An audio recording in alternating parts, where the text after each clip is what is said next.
twist to the right. They all have a hemispherical firing pin. Yo, he is back. Now, the individual marks are He the is marks motherfucking back. Kick that. puts in incidental to Ready to manufacture. get rocking. So basically, they're accidental marks. I'm up today, y'all. Manufacturer doesn't know they're being imparted. They don't mean for them to be imparted. A couple days I've been down and out, but I'm rocking out. I'm gonna break this shit down. Been dead. Mechanical action of making the parts. So the cutting tools for forming use the bear to make the slide, the aperture, all marks, which are microscopic in nature. What the fuck? What the fuck? Hold up, y'all. Show where ejectors mark on the CPU. So I can't open and that's where the ejector would be. If we get it from this extractor is on this side of the firearm, it's a hook put in place right here, slide, and then the ejector is on the opposite side. Hold on, y'all. You think of opposing forces, the hook grabs the piece, pull it out. The ejector has to push the piece on the opposite side of the extractor and push out of the fire. So the ejector is typically placed in here, attached to the slide itself, or attached to the frame of the firearm, but protruding through the slide. Fuck that shit right there. Get the fuck off the screen, man. Yes, loudspeaker.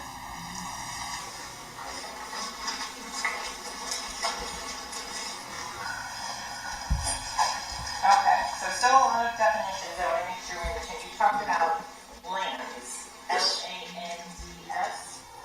What is a land? So a land inside of the barrel of a firearm. How do I take this shit off the fucking screen? So that's the actual area that's left inside of the firearm that impacts the projectiles. So that's the area that's going to leave those scratches I had showed you earlier. The opposing areas are the grooves. So in cutting methods, the grooves are the raised areas on the projectile.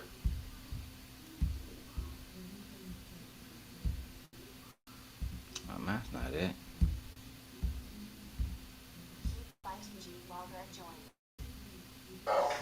They're the lower areas on the firearm. So these are the areas that typically are cut away by another tool inside of the barrel. Usually when we're looking at projectiles, examiners. So basically what they're doing is they not as much the groove and press areas. They're going through the gun. Because we have found some repetition in the groove areas from different manufacturing methods. And so in order to avoid any possible confusion as to whether or not it's a particular firearm, we look at areas we know are individual, which are the land and press areas. So in that, you're just talking about the lands on the projectiles. Correct. Is there any lands and grooves on the casings? No, there are no lands and grooves on casings. Is there a database or some sort of literature that tells you which manufacturers use certain lands? Or I'm trying to get this shit off my screen, man. The FBI years ago compiled a database that they call the firearm. There we go. The gun reference. Alright, it's showtime now, fellas. So basically, that database has a list of manufacturers and what their specific numbers would be as far as direction of twist, number of landing grooves, and the width of the landing groove.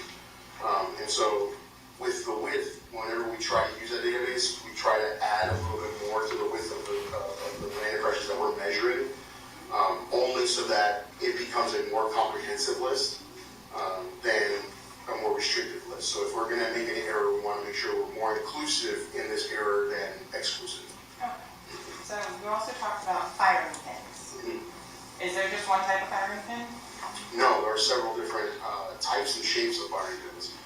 So your typical firing pins that you're going to observe in firearms are hemispherical. I'd say that's the majority of them that we're going to see. Hemispherical just means kind of rounded in nature as far as the tip of the firing pin. But they also have firing pins that are elliptical in shape. A lot of examiners call them Glock shape because Glock was one of the first manufacturers to use this elliptical shape of the firing pin. There's also rectangular firing pins, although not super common or certainly they were more common in the 80s and 90s than they are today. But they still are some manufacturers that use rectangular or square firing pins. And then you have rimfire firing pins, which can be square, rectangular, or circular as well. And so there are different categories of firing pins, absolutely.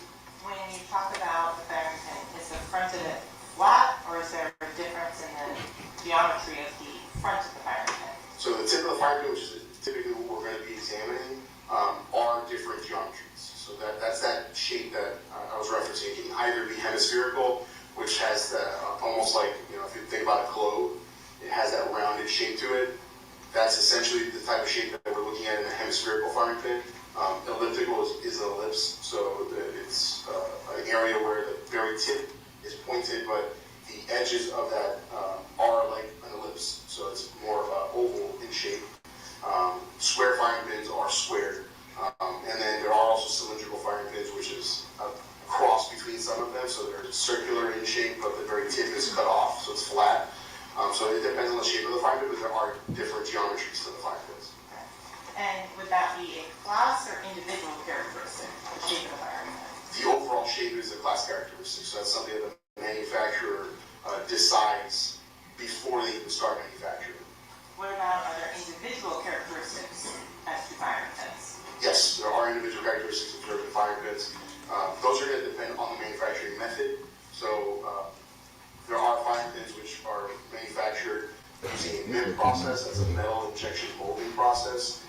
And those firing pins have individual characteristics from the expansion and cooling of the metal. So metal will expand when it's heated, and then when it's cooled, it shrinks back down. And in that process of expanding and shrinking, there are air bubbles that are formed inside of the metal itself. Those air bubbles can reach the surface of the tip of the firing pin, but when and where they reach, it's random. So the manufacturer can't really control that part. And then manufacturers, after those processes, or after the initial manufacturing process, then take those parts and polish them. And so the polishing also adds on some individual characteristics that can be observed in firing pins. What about wear and tear and use of the firearm? Sure. So if you're using a firearm, over time, the metal in the firing pins, depending on how it was made, can become very brittle.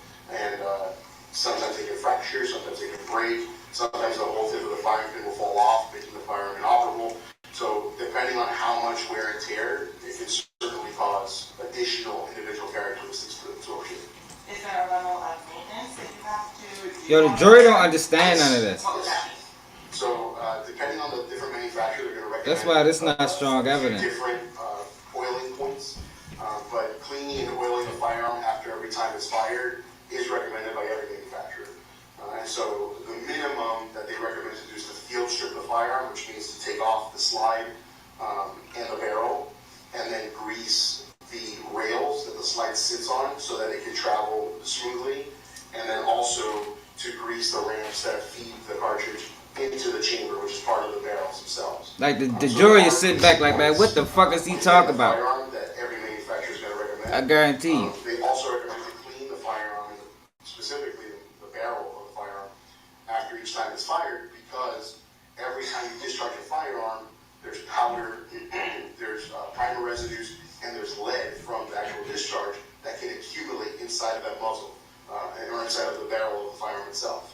So if you don't clean that out, what can happen over time is that buildup inside of the firearm will actually fill in the recessed areas of the barrel, and so it loses its rifling, or the rifling becomes so shallow that the accuracy of the firearm can be impacted as well.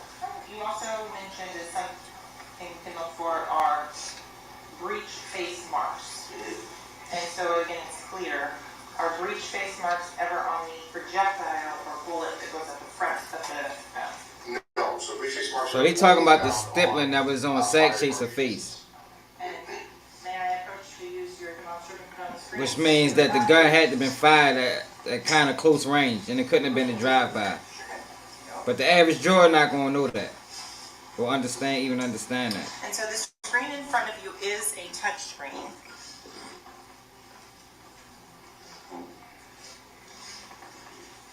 So could you show on here so everybody can see which are the breech face marks? So the breech face marks, so they extend from here. It's this entire area, and then you see some of Yo, if those you on lines Twitter, can come see on in the YouTube. So that's what these scratches are. Keep it G And then News. this area out here as well. Okay. And what are the breech face markings caused by?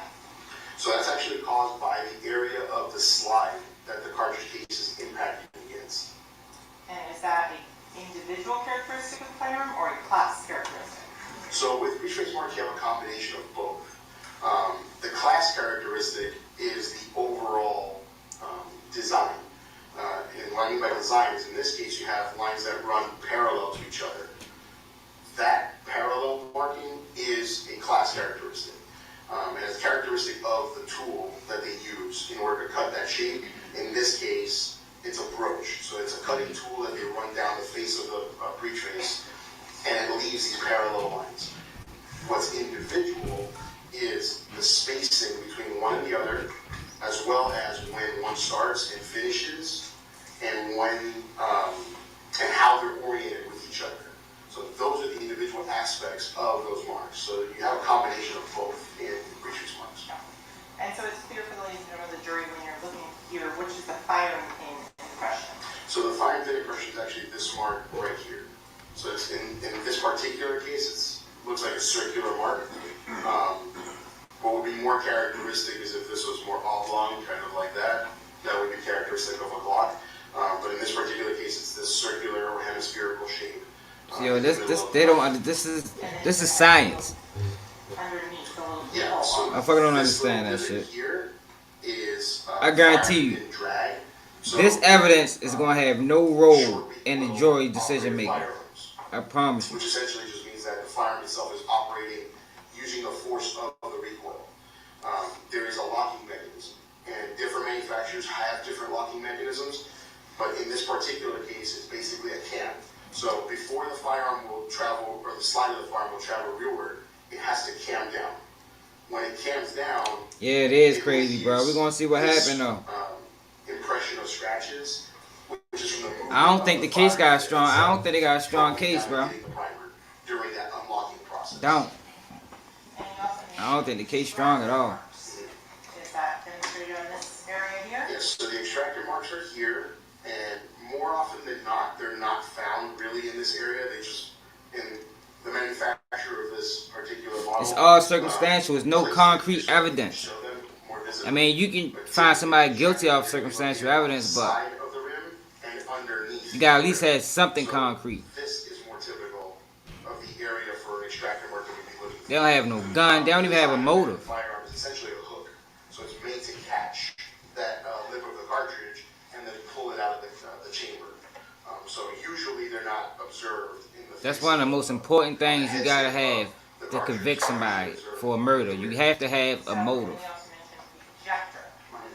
Yeah, that's this little triangular shape there, and that can vary. They're not all triangular in shape. They can be a circular in shape. They can be a half moon. They can be like a semicolon. So there's different shapes that manufacturers will impart on their ejectors. The overall shape is a class characteristic. The presence or absence. Yeah, you're right, yo. This type shit put the jury to sleep. Some firearms don't have an ejector. Some of They them looking like, man, what the fire. fuck is he talking about? But there are individual marks that can be observed microscopically within the overall shape. Guarantee they in that bitch dozing off. It's early in the morning too. They probably been up for hours, and they in that bitch going to sleep. So we used a forensic comparison microscope, and all that really is two microscopes that are mounted together so that I can use one setup or one eyepiece to see both images. And that allows me to overlap. And wait till the defense. Wait till the defense. One. Question So them. I'm looking at two different images. It's gonna really get confusing then. I'm trying to see whether or not they're similar or dissimilar. If I can overlap them and then move the images back and forth, I can see if there is any agreement or not in those images. And so that's essentially how a forensic comparison microscope works. And I'll show you what's been marked in the state's double X for identification purposes only. Do you recognize this USB? Yes. And did you have the opportunity to review the contents of it before you came to court today? I did. Did you recognize the 3 photos on that USB? Yes. Did they fairly and accurately depict some of the... And yo, this is a small town too. Yes. We got that's important, y'all. These prosecutors probably never prosecuted a case of this magnitude. They're gonna fumble it. They're gonna fumble the case.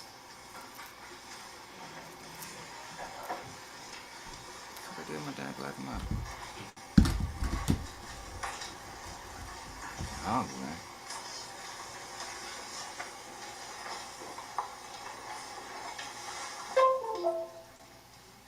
So without going into the actual evidence in this case right now, can you show the ladies and gentlemen... Where the fuck you been at, bro? I ain't seen you in a minute, man. Two things at the same time. Right, so if you look at the image that's here, this is basically an image that I captured on a comparison microscope.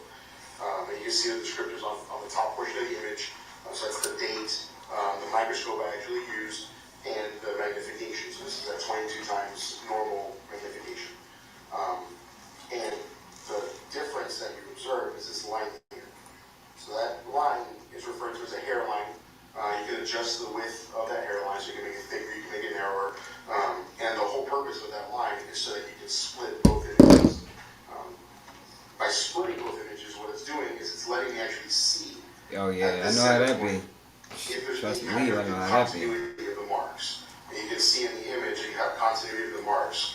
Anything good though? Starting here and ending right around there.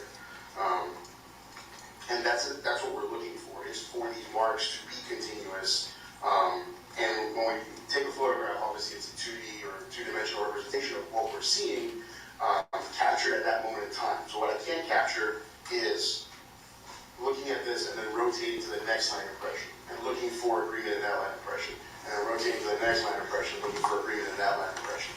And so, yo, they do. This is a waste of time, yo. The defense probably not even gonna cross-examine them. That's how you gonna tell if the defense thinks this is strong evidence. If they just be like, no, we good. He confused them enough. How do you go about lining them up to begin with? Yeah, so the typical orientation that you're going to use is for a right-hand twist projectile.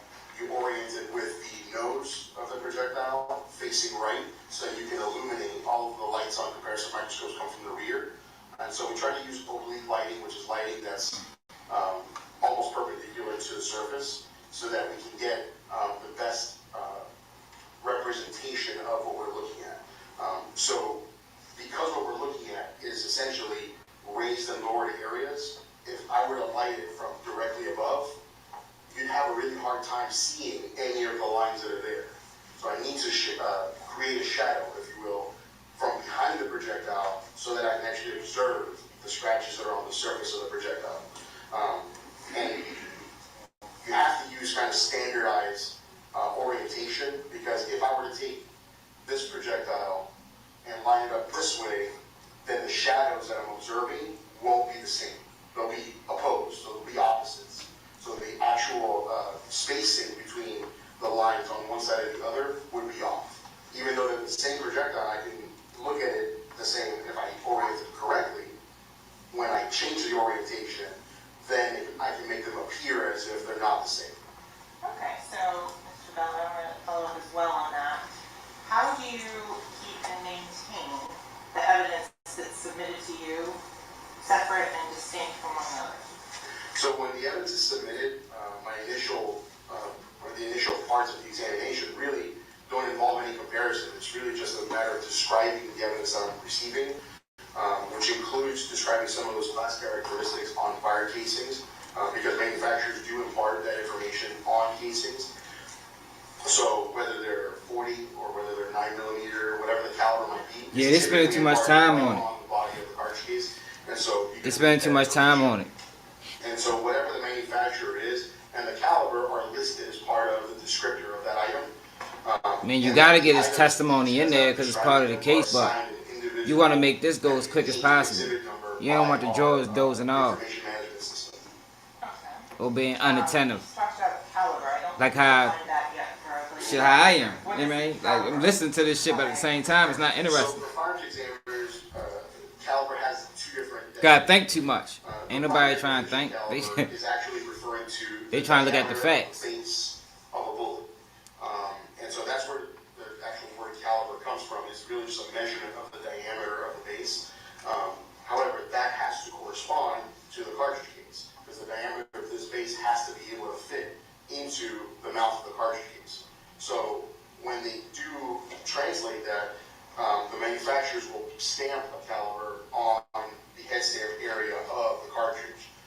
And so the caliber for the cartridge means that the specific designation that the manufacturer put on it, which will hold the caliber of projectile. So Yo, they don't even have proof that said them bullets found was the same bullets used. They don't even have proof. Caliber translates over to a firearm. So firearms are typically designed to fire a particular caliber. It's saying it's from the same. It's the same projectile far as 40 cal, but they can't prove if it came from the gun because they don't have the gun. Magnum caliber firearm. That's a big piece of this case. Different ones in rifles and whatnot, but if this cartridge is a 9mm and you have a 40 Smith & Wesson caliber firearm, then this cartridge was not designed to be fired in that firearm, and vice versa. That firearm was not designed to fire a 9mm. So firearms are designed to fire a particular caliber. So that's how they trying to prove it, saying it couldn't have been no other gun because it was a 40 caliber casing. With regards to, you said that the 357 and the 38 special, They can shoot the same bullets. is there characteristics and things that you would give them tell if the wrong size caliber projectiles? Yeah, everybody know that. 38 specials and 357s can shoot the same bullets, but you can't shoot a 357 bullet in a 38. But you can shoot a 38 bullet in a 38 special bullet in a 357. The reason they're interchangeable is because the bullet itself and the cartridge case itself are actually very, very similar. And the way that those firearms are manufactured, they're rimmed firearms, and so they don't chamber based on the cartridge itself, they chamber based on the rim. And so as long as you have a rim that's the same size, you can load a rim that's the same size and a projectile that's the same size. You can load anything into that firearm and it will shoot. When it comes to semi-automatic firearms, so that's really, that caliber is mainly a revolver caliber. Okay. When it comes to semi-automatic firearms, Yo, how have Melly been locked up all these years and still the same size? That's strange to me, y'all. I don't understand it. I ain't never seen a nigga locked up for 5 years and ain't gained no weight. The projectile itself and the cartridge is where the firearm will catch the cartridge and not let it keep going. That nigga probably gained 5 pounds. The barrel itself. And so, if there's any difference, so if this cartridge is too Fucking ain't eating in that bitch. Let me find out niggas taking Melly trays in that motherfucker, man. If it's wide enough that it can catch that lip and not fall in, but not wide enough so that That's crazy, yo. I know I ain't tripping, yo. Like, how he ain't gained no weight, bro? what'll happen is the That don't make no sense to me. will actually expand to fill any space that was remaining inside that chamber. So when we get that cartridge into the laboratory, it won't be a smoothly, a kind of rounded cartridge. It'll have an oblong side to it. And that's indicative that it was fired in what we call subcaliber. So it's a smaller caliber fired in a larger caliber firearm. And the same thing happens to the projectile, because if the projectile's not snugly fit into the barrel, it'll dance, moving down the barrel itself.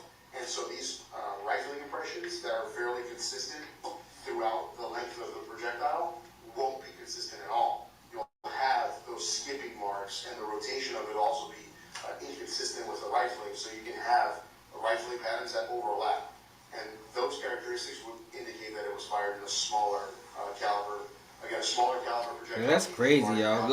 Law and crime then took over. Like, whenever you search a case, that's the only thing that come up. They don't put nobody else in the algorithm. You can't shoot a 45 and a 40. You can't shoot a 40 and a 9 because they don't fit at all into the firearm. So it has to be a smaller cartridge into a larger caliber It firearm. ain't used to be like that. So, in terms of you have a projectile and you have a casing. Can you ever marry those two together? So there are rare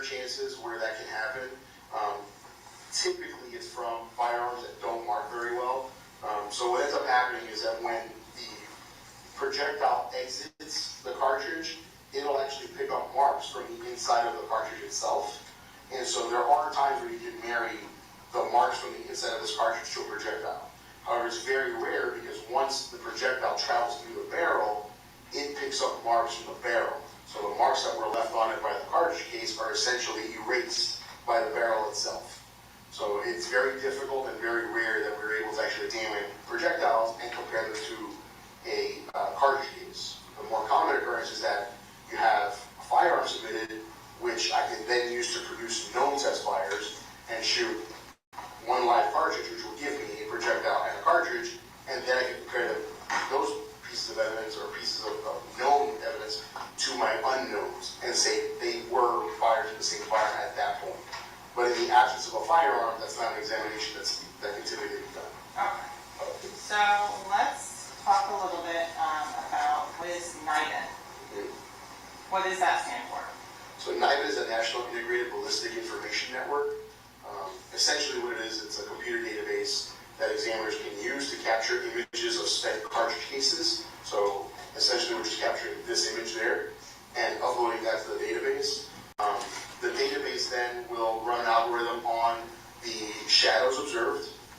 So that's a printout of what the images are that are acquired. And it will run an algorithm based on the shadows observed. So the lights and the dark areas on the images. And everybody gave nothing. Cartridge cases that I ain't never seen that before, y'all. That's strange as hell to me, y'all. Fuck the nigga wasn't locked up. As having possibly been fired in the same firearm. That doesn't mean they were. Not 5 years, y'all. 5 years, and you don't gain no weight. Whether or not they were actually fired in the same firearm is up to the examiners to determine. So there is a correlation score that it gives, which is the number that's based on these algorithms of agreement. Now, that score is really just based on the search that it's running. So the score is not one of those types of scores where, oh, if it's a 9, they spending too much time on this, man. They need to move on. If it's a 4, I know it wasn't. There's really not that kind of cutoff because it's based on the results of the list. So we have to look at the results every time we do a search in NIBIN. And we're looking for those same characteristics. So we're trying to do the same exact thing we do on the microscope. We try to do it using NIBIN to determine whether or not those images have enough agreement to say that they were fired in the same firearm. And then if they were, then we would report out a lead. And a lead essentially is just investigative information for detectives to say, hey, look, these cases are potentially associated. If you're going to do any further investigation,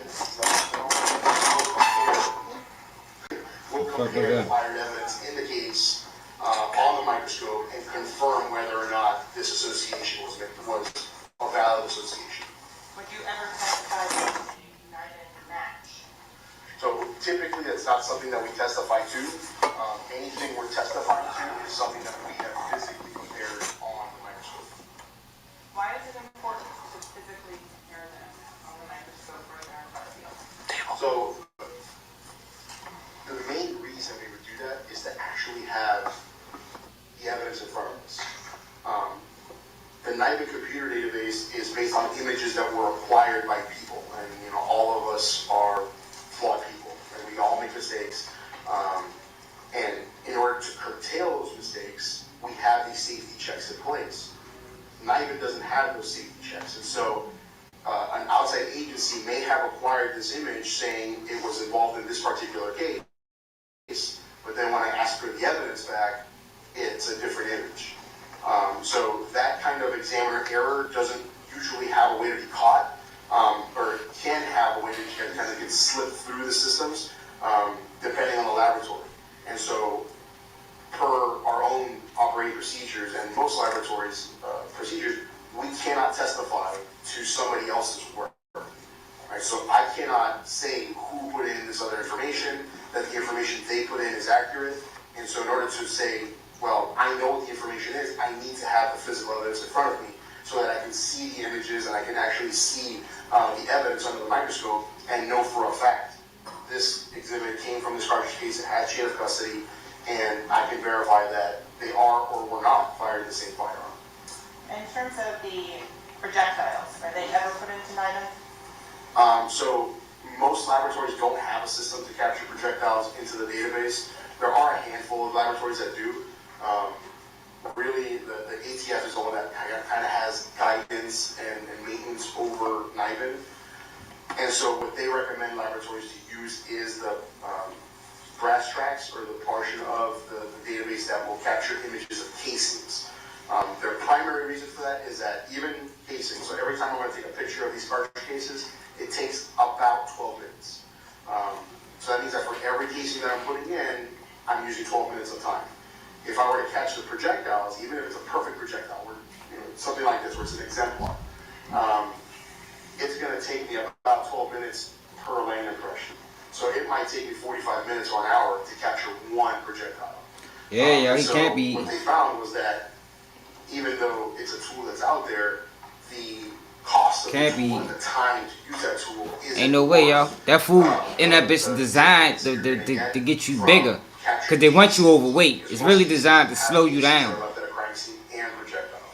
So the case where you have just projectiles from the scene. For this nigga not to gain 10 pounds in 5 years is strange to me.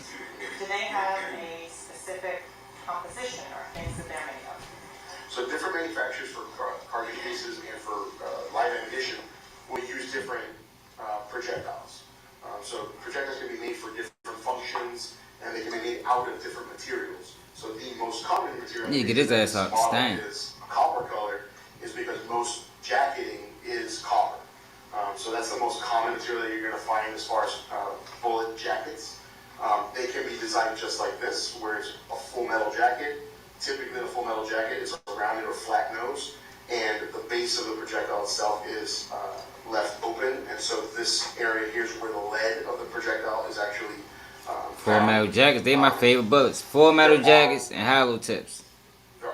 I don't want nothing else. What they call a total metal jacket. A total metal jacket means that the entire lead core is encased in a copper jacket. There are also steel jackets, and so the jacket itself might have a copper color, but it's steel, not copper. Steel is magnetic, copper is not. That's how you would distinguish those two. There are manufacturers that use nickel jackets. No, cause that's what it is. It's the bullet, yo, that matters. There are manufacturers Motherfuckers be surviving from getting hit with high caliber weapons because motherfuckers using regular bullets. kind of projectiles that are Gotta use hollow tips. Them bitches explode on impact. Full metal jackets where it's sharpen out, explode, and that shit just go everywhere and cutting up your inside. function is intended design, you might have different designs of the projectile design. So you indicated the jacket. What about the interior? You said the lead core. Is that standard throughout the industry? The lead core is fairly standard. The only time you're not going to have a lead core is if it is a lead-free ammunition. There was a big push years ago to try to make hunting rounds lead-free. And so that ammunition, if you can still find it, is lead-free in the sense that the copper is still there, but the inside is made of other materials. It might be zinc, it might be different, heavy metals that can give a weight similar to lead, but not be lead. It's a good time to take a break. I'm being told we need to rush from there. All right. So ladies and gentlemen, remember the admonition, do not discuss the case, don't form any opinion about the case, don't allow anyone to discuss the case in your presence, insert no research, just leave your notepads on your chairs, and we'll be back with you shortly. All right, thank you, ladies and gentlemen. What the fuck we going on break for? What time is it? It's 10:32. Ain't lunchtime yet. Look, the judge got tired of hearing that shit. Judge cut off mid question it. He try to hear that shit, man. That shit was born. He want to hear something interesting. It's probably like a 15-minute break. Look, he was just sleeping, that motherfucker.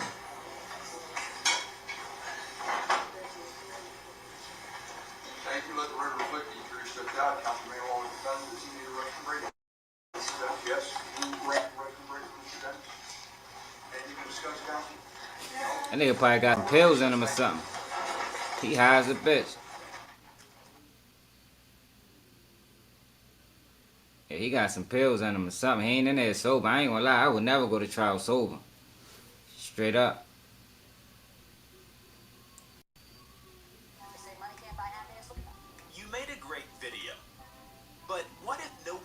watches it. I mean, YouTube not pushing your video. That's the fuck that man.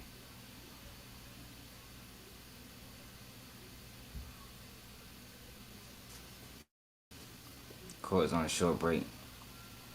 Yeah, matter of fact, while they on break, let me go back. See what happened before him, because that shit wasn't interesting.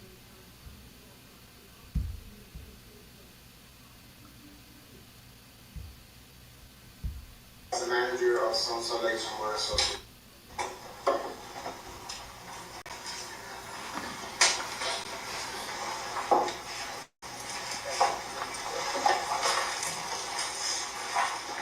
At least we be up to speed on everything that's going on, because I started late. Was anybody before him? Hey, Joe, thank you.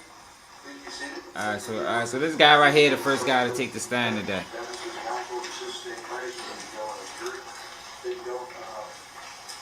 Hope you had a good night. We're going to start again with the trial this morning. Now, the state is still on its case in chief, so now we want to call you next witness. Yes, Your Honor. The state calls Nestor Hermedia. Man, she a little thick right there. You see that dress?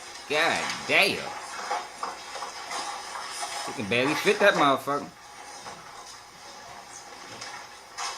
Oh shit, bitch, she a little heavy. So like she pregnant.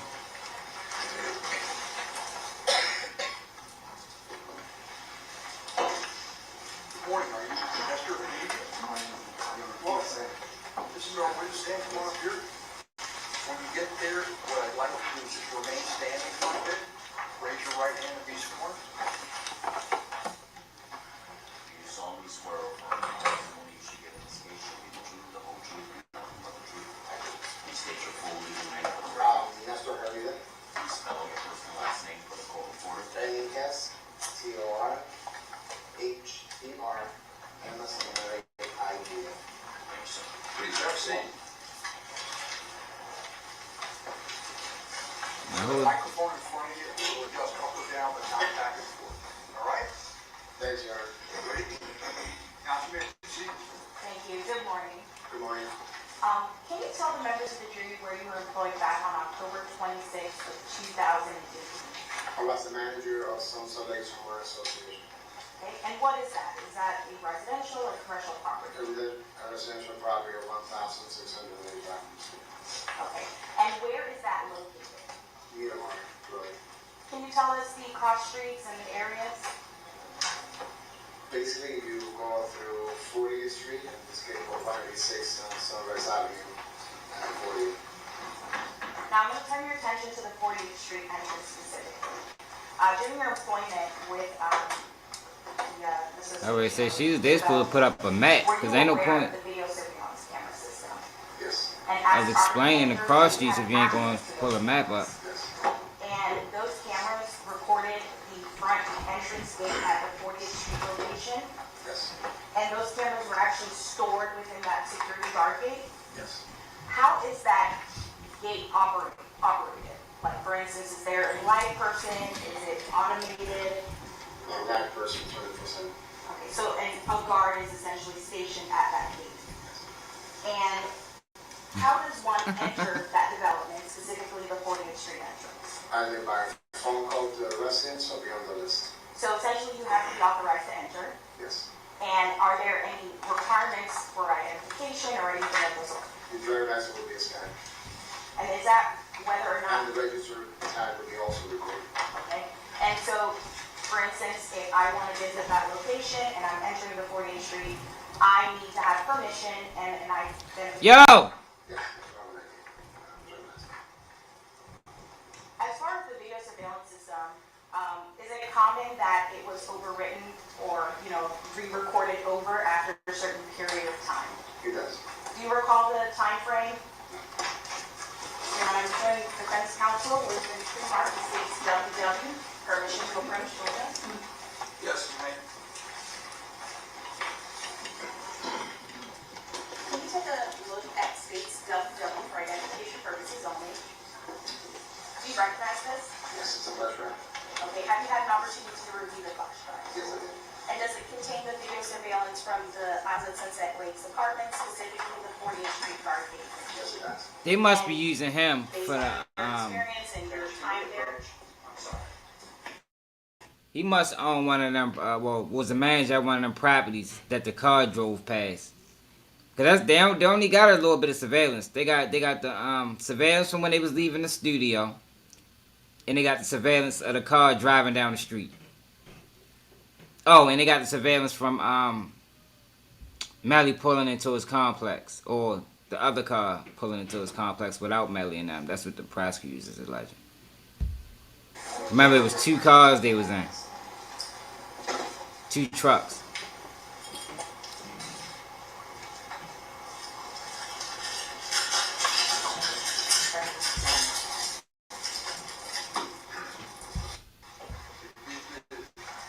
And permission to publish? Why don't you have a seat up front here? How about that? Yeah. Where? Right on the front row. Oh, yeah. Oh yeah, see? That's them coming into the complex.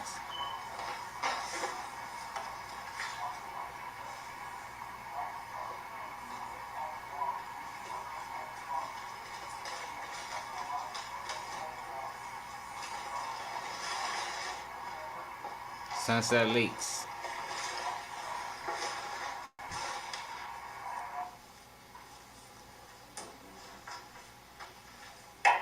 Yo, I ain't gonna lie, yo.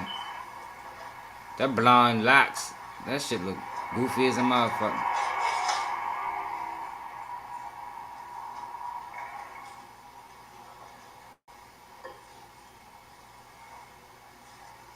My kids better not ever come in the house and say they want blonde in their locks.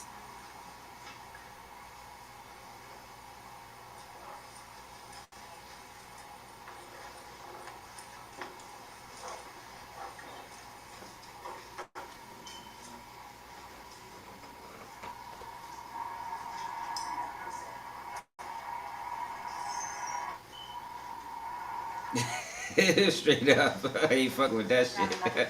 My kids already know though. They ain't gonna come and tell me nothing goofy. Yes, sir.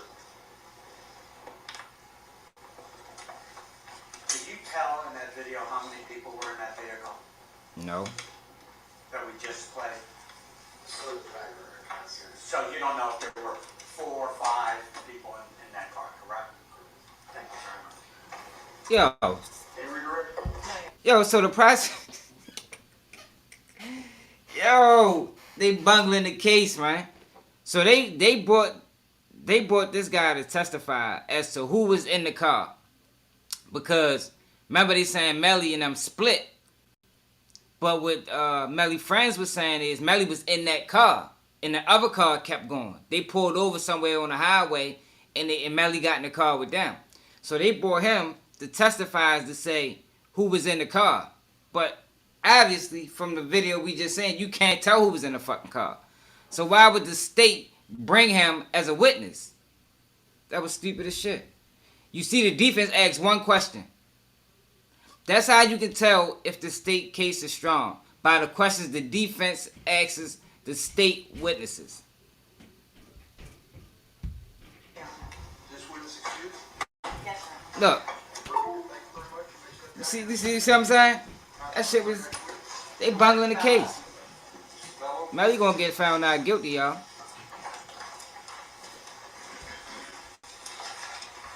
And now they got the born nigga back up there.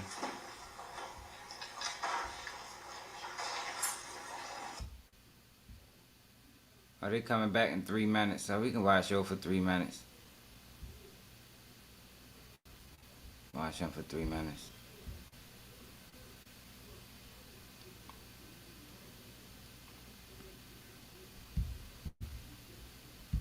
If you told the ladies and gentlemen of the jury where you work.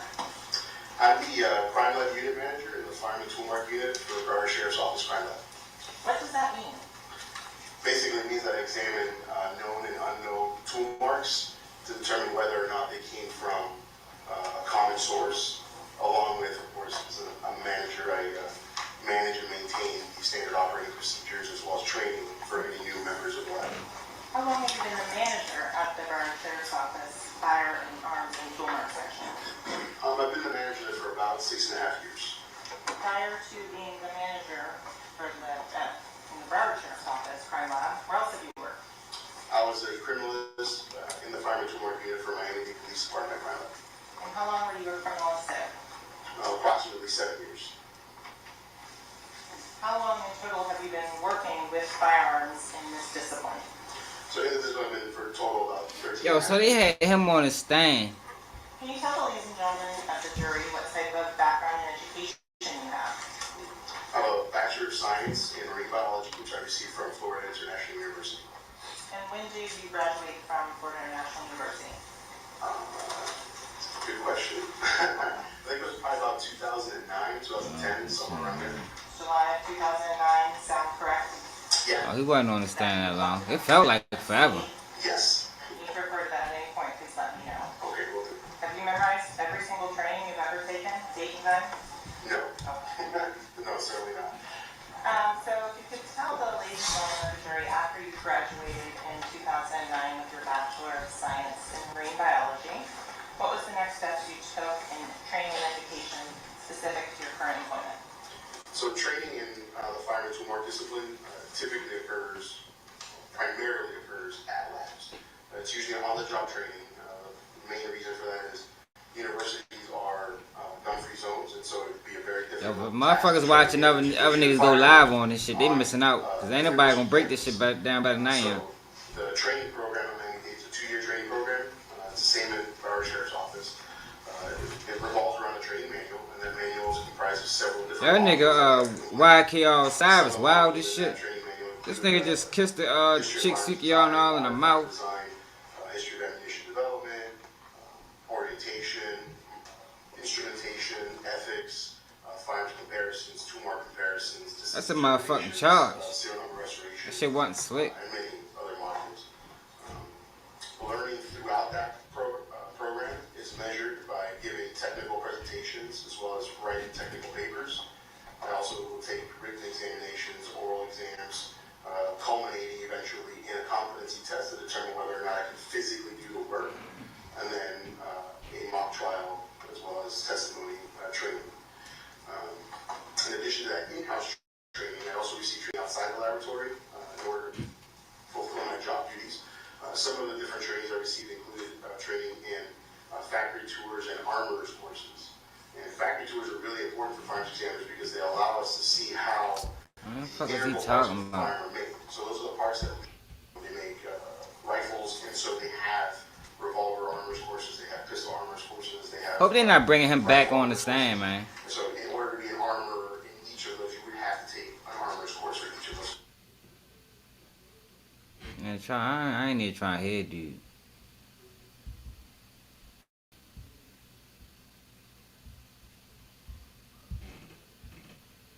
Yeah, try where you start back up. The state getting off to a slow start. And this day 3. I recorded days 1 and 2, but I ain't really watched them to really give my analysis on it. But so far from based off of the day, and they getting off slow. The defense might not even present a case. Straight up. They might not even present a case, y'all.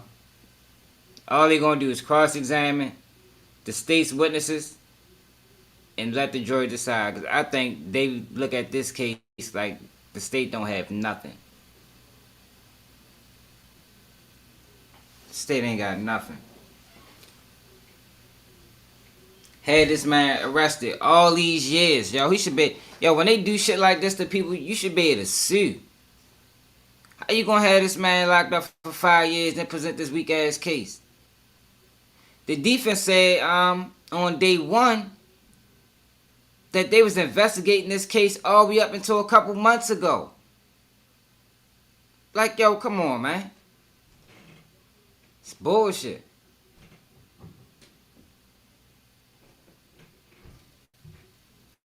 Y'all need to see that video I did on this, cause I think I'm the only one that covered that.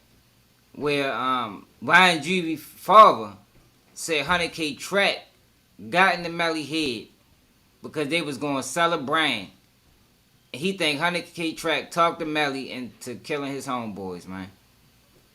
On some greed shit. Ain't nobody else covered. That's explosive news for him to make those type of allegations. For real. That nigga can be sued for that. The fuck? I sue the shit out of nigga. You put my name in something like that, man. I don't know. We gonna have problems, nigga. You just implicated me in the whole crime, nigga. You made me a co-conspirator.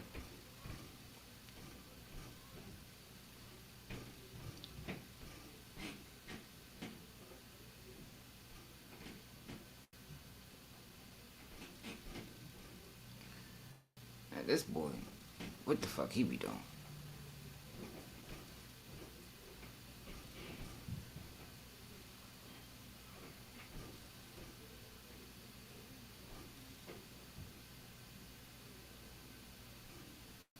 And the reason why Boosie is at court, y'all, is because that black lawyer that right there that Melly got, that's the same lawyer Boosie used for his death penalty case. Same lawyer. I ain't seen nobody say that on YouTube either. So that's why Boosie came. He really came to support his lawyer. Them niggas built a relationship over the years. And that nigga nice.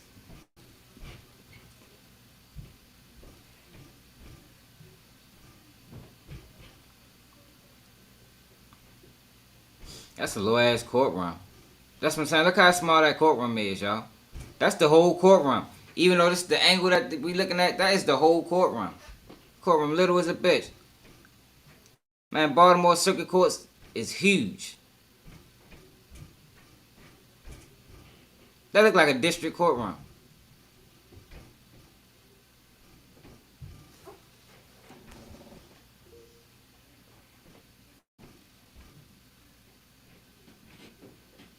Yeah, it look like a district courtroom.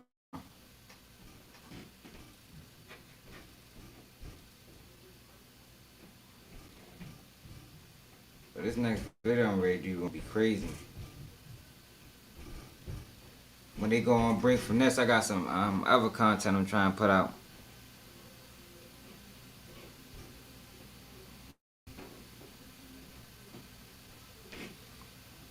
Hey, bro, you see they finally allowed me to be sane, man. And all this time I've been on YouTube, they've been motherfucking not shadow banning me. But they ain't, I know niggas probably been wondering like, yo, why the fuck is this videos not getting no traction? Cause I've been better than a lot of these niggas. I put way more in my videos than the rest of these guys on YouTube that do the same shit, that's in the same lane. Way more. Like I be have some of my videos, it take days to put out. Like these niggas just be turning on their phone and talking. I think that's stealing, man. A lot of these guys are stealing from the people. Making all this money on YouTube, not putting nothing back into their craft, not putting nothing into their videos. That's stealing, man. If you're gonna make money, man, give people quality content. But that's really changed, man, because YouTube's allowed my videos to be seen. I think I started to figure the algorithm out, man. I think it's like like they got certain checkpoints that they want you to reach. And then it's like, all right, we're gonna keep them on this level, then we're gonna bump them on this level. But you gotta put the work in. Then eventually they just gonna allow your shit to just explode. That's what it look like they doing with me anyway. So it's a process. I'm gonna tell you one thing. When my shit blow up like how it was supposed to be, oh my God, niggas gonna be in trouble. Niggas is gonna be in trouble. A Baltimore nigga at the top of the fucking YouTube algorithm, man, shit, that sucker shit ready to cease. I promise you. There's a lot of sucker shit going on the internet, man. Niggas be stealing content, stealing style.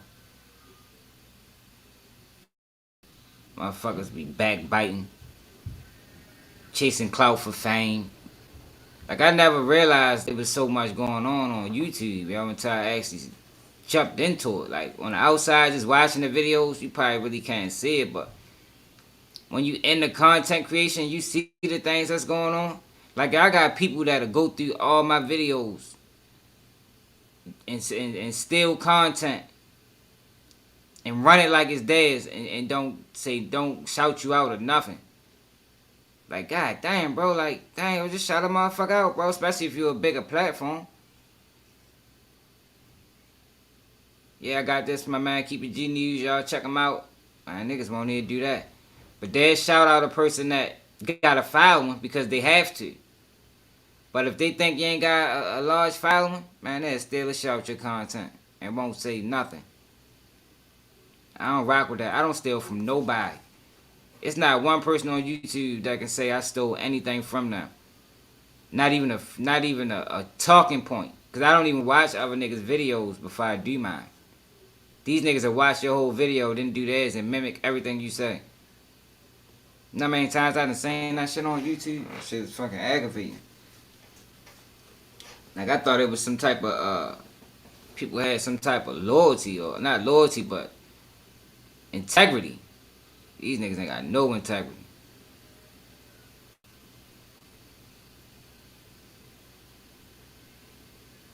At all. Like, that shit worse. This shit might be worse than the streets. Straight up. The YouTube streets, yo. That's the word. That's the saying for it. 'Cause that shit, it is the YouTube streets. These niggas is phony. I watched some shit with the nigga Sunny Dash. Hey, yo, you say, Hey, yo, you see that, yo? Yo, put up a video.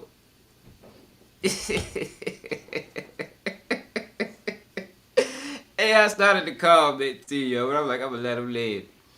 This nigga put up a video of, I guess he had the 60s hood day. Yeah, I swear, yo. Yo, that shit is goofy. Yo, grown men going to the park is goofy as shit to me, yo. I swear it is, yo. Or it's a gang shit.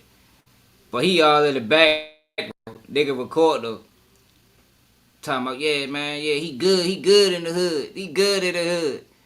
Like, nigga, I don't need your motherfucking verification, nigga. What is you talking about? Yo, nigga better ever do that shit to me, yo. Fuck out of here. I been good in the hood. Like, that's how you can tell that nigga ain't really from that shit. Alright, we back, yo. That shit be dying laughing, yo. Y'all go check that out. Whoever catch this video on the replay. That shit look goofy as fuck. A grown ass man over 30.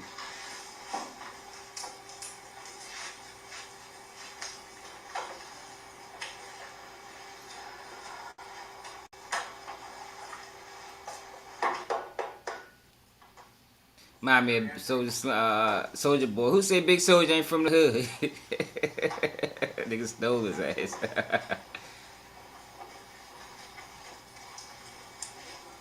So wild niggas on the internet, yo. That got followings. It's crazy. I'ma blow past all of them now. Give me 2 years.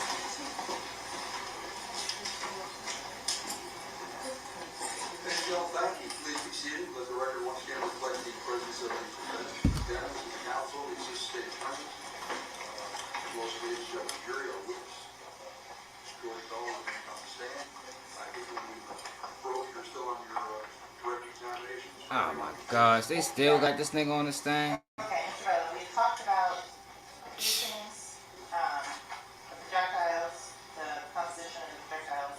I believe we skipped over the composition of the casings. Ain't nothing else to talk about. Used in casings. Yes, so casings can be made of several different metals. Yo, the jury, yo. Brass, that's the most common.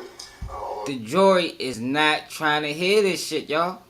Somebody need to save the prosecution like next witness. And man, pull up her blouse or something like, yo, we might need to move on, like. Cause you can look at the jury. I'm telling you, they in that doze. I would be dozing off. If I was on the jury listening to this guy right here ramble, I would be dozing off. Somebody need to tap that lady like, yo, we might need to move this on to, the next witness because the jury not responding. And that's what you got to do in trials. You got to have the jurors' attention all the way through. Whoever got the jurors' attention is going to win this trial. is you can find them in nickel, you can also find them in steel. And they have made them in copper, although they don't make them in copper anymore, but they have made them in copper in the past. So the composition of the cartridge cases themselves can vary. That's why shotgun shells are typically made of plastic. So depending on the ammunition that you're looking at, it can be a variety of different materials. I'll be back, y'all. I gotta give me something to fucking eat real quick.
smoke that's from the discharge. I'm back again. Are lead particles and I told y'all.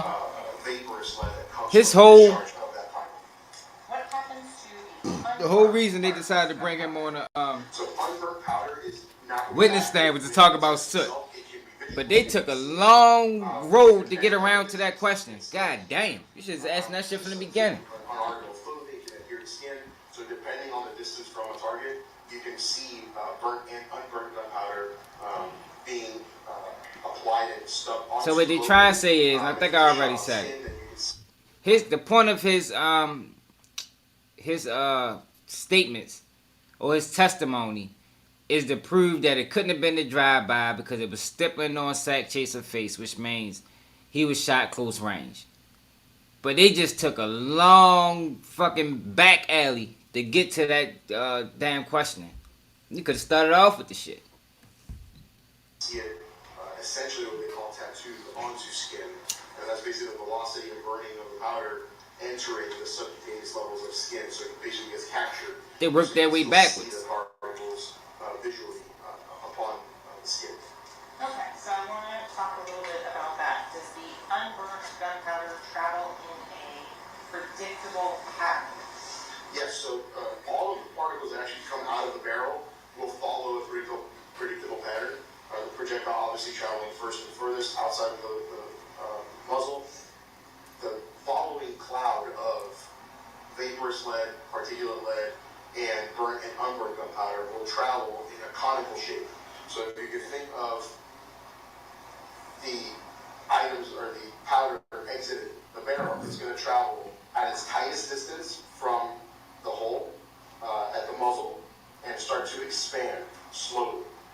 So as it hits a target, we should see a circular impression on that target, as long as it was close enough to actually leave a pattern of powder on the target.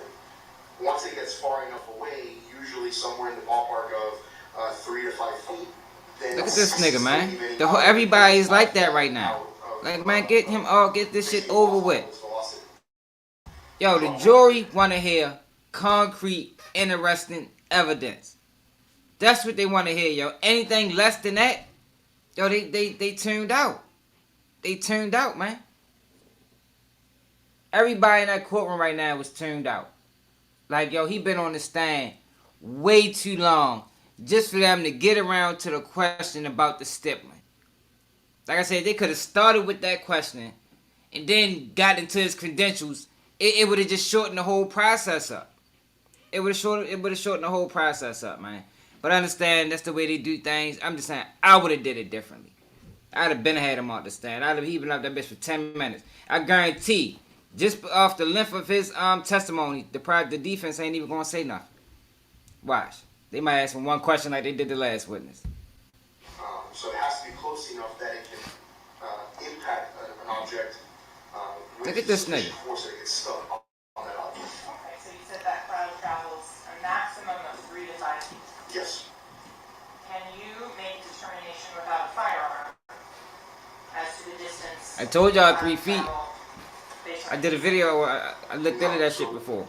The reason that we don't do any examination like that is because there are In the first video I did, I told y'all it's 3 feet. So, like I mentioned earlier, the barrel length. That's one significant variable. If the barrel length is 2 inches versus 6 inches versus 7 inches versus being a submachine gun that might have a 12-inch barrel or a 13-inch barrel, all of that will play a significant role in how much powder comes out of the barrel and how far that will reproduce. I might gotta do a video on Melly not gaining no weight, yo. That is strange. I can't get over that. That is strange to me, man. Is the first step is But that nigga sick or something. the unknown, right? So the question impressions. We don't know how far that is.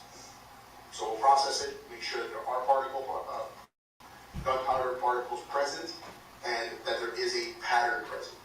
Once we've determined that part of it, then we have to reproduce it with the knowns. Those knowns are known ammunition.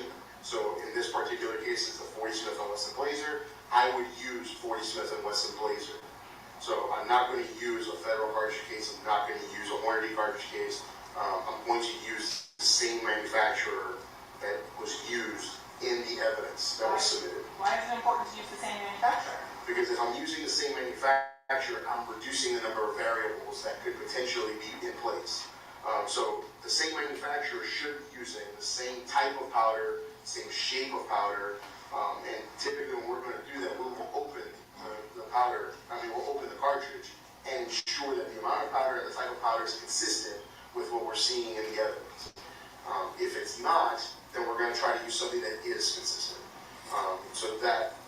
Would you try and minimize things such as lot numbers, date of manufacturer, those types of variables as well? If possible, yes. Melly ain't got it all though, man. You can tell by the way he move, he kind of slow a little bit.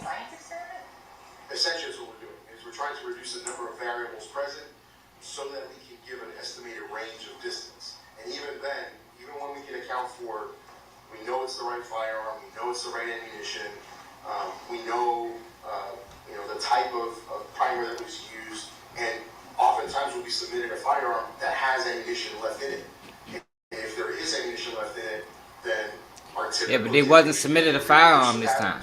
Y'all don't have a gun. Interval distances, so 6 inches, 12 inches, 18 inches, and so forth. And then once we've shot that width, let's say in this case 40 Smith & Wesson Blazer, whatever distance is closest to what I found in the evidence, I'll reproduce with evidence ammunition, so that it's the same ammunition that was found in the firearm at the time that it was impounded. And I'll use that as part of my conclusion. So normally when we're going to report that, it's going to be a range of distance. I'm not just saying this firearm was discharged at a distance of 12 inches. The reason we don't do that is we can't account for environmental factors. Can't account for how the clothing was handled. Was there an intervening object? So there's so many variables that you can't just give one distance. That just ruined their case. That just ruined their case, man. I bet the jurors paid attention to that. So they just brought this man on the stand, had him on here for damn near an hour. And he said he can't even guarantee what the distance is. So this shit could have been a drive-by. Yeah, man. They could have pulled up next in a light. That'd have been 5 feet.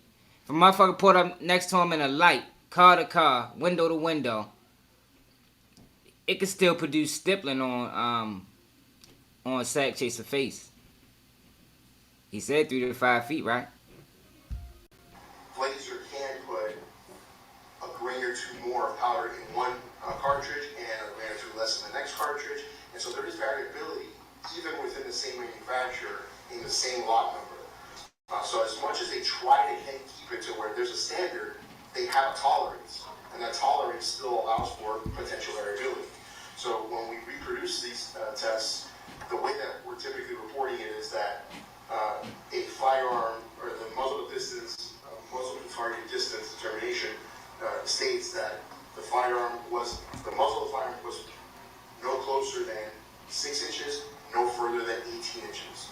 And the edges of that bracket essentially means that I've test fired everything in between and beyond. Everybody is drained, bro. The firearm could not have reproduced a pattern that was observed closer than...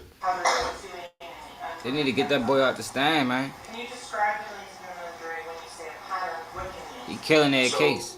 When the powder... Sorry. Would it help if you could draw on the screen? Sure.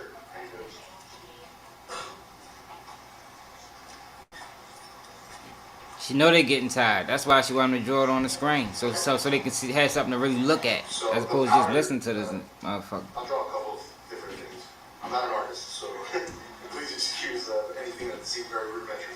So if we're talking about this as being the muzzle of the firearm, the powder is going to exit in a pattern that looks like this, right? So when it hits an object that's flat, perpendicular to the firearm, the pattern that's observed is going to look something. I don't know if you can actually see the dots that I'm drawing.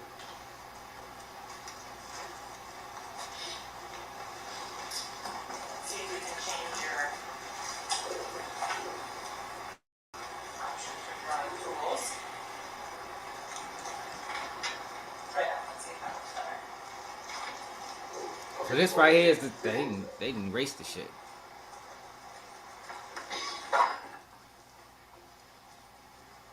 So if each one of those bigger dots is a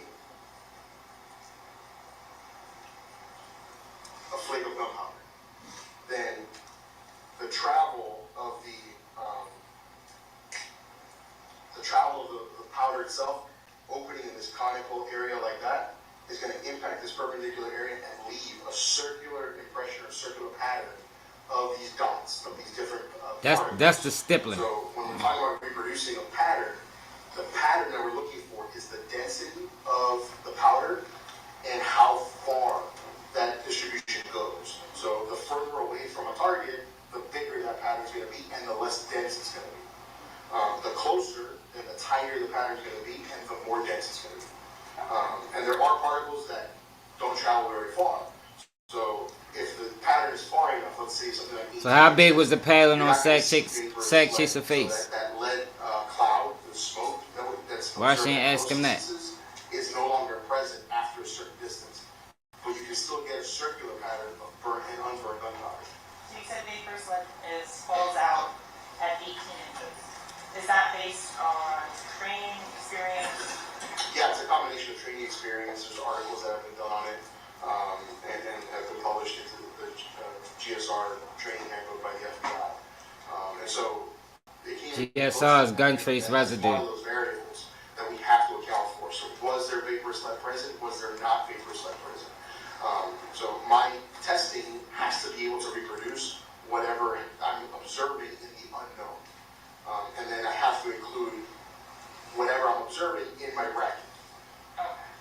So when you're talking about then, you said a parallel surface, you have to take into account curved surfaces, anything like that? Sure. You have to take into account also the size of the surface. So if this surface, instead of being this size, is only this size, it's going to capture whatever's landing on it at that time. So what that means is that if my area is only this big, then all of the powder north and south of it aren't hitting anything. So that powder keeps on traveling and doesn't hit anything. It only hits whatever is present there. So all of that does play a factor in your distance determination and how you can reproduce it. And which part of the challenge of distance determinations is we have to try to reproduce whatever we're seeing. That's the only way we're going to be able to know what that distance is if we can actually physically reproduce it. Okay. If you have a 4-inch barrel versus a 7 or 10-inch barrel, Yo, she is killing me, man. the shape of the cloud or cone as it travels? Well, I can change a few different things. So the cloud itself is going to come out of the barrel at a higher velocity the longer the barrel is. It's also coming out with less powder because a lot of that powder has been consumed inside of the barrel. And so two things are going to change. If y'all on Twitter, come to YouTube, man, so you can comment. Becomes narrower. Keep it G News. Further out. Subscribe to the channel. Realest thing on YouTube. Firearm, you're not actually reproducing that pattern. Let me make sure I'm clear. The width becomes narrower, farther out on a longer barrel. Correct. Okay. Correct. So the shorter the barrel, the wider that the cone becomes at a shorter distance. And the higher the density of the particles that are going to be observed because there's more particles present. And the longer barrel, those particles have been consumed during that combustion. Yo, I can't believe how much time she wasting on this, yo. Actually exiting the barrel.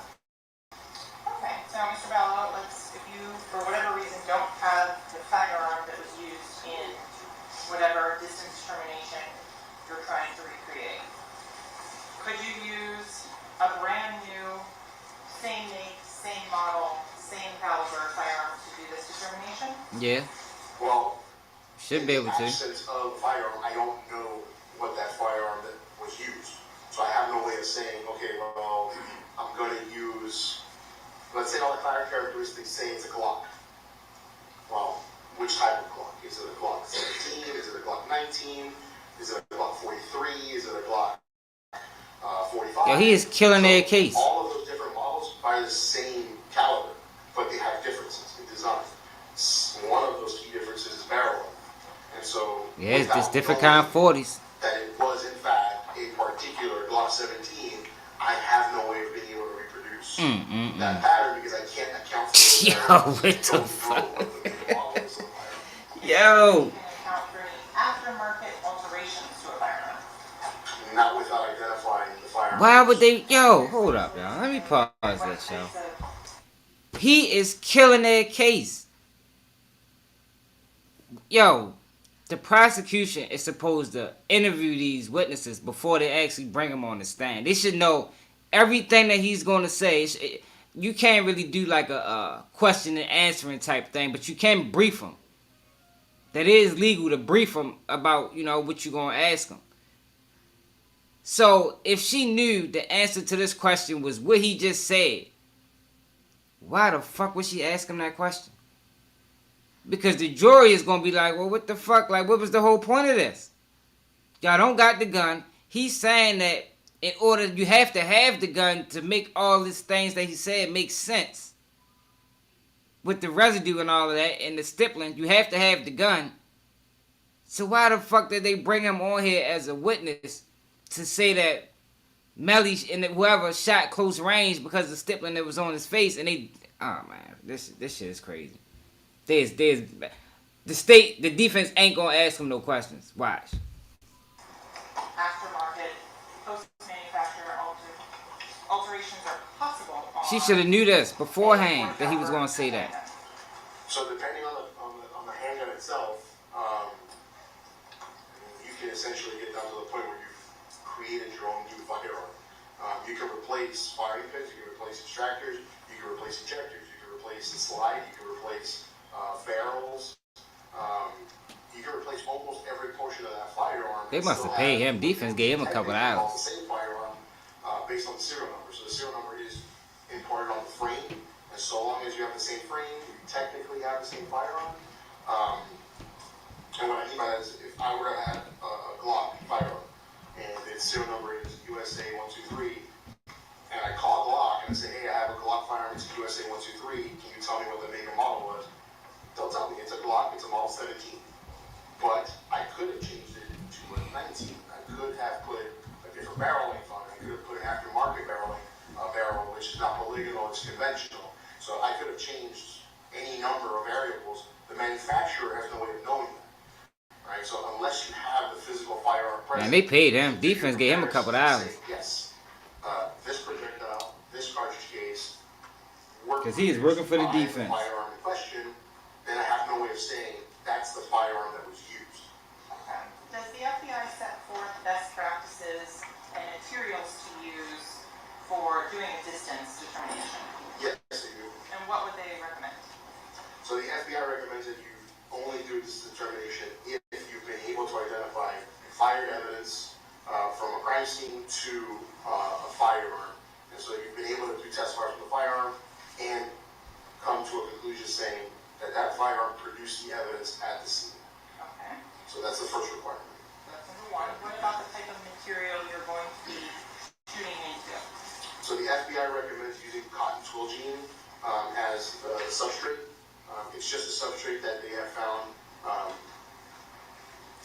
as a happy medium, if you will. So it doesn't capture too much particle or it doesn't capture too little particle. It fairly represents a large number of surfaces. Can you use like ballistics gel? You could try to use ballistics gel. The problem with ballistics gel is you wouldn't be able to process it afterwards.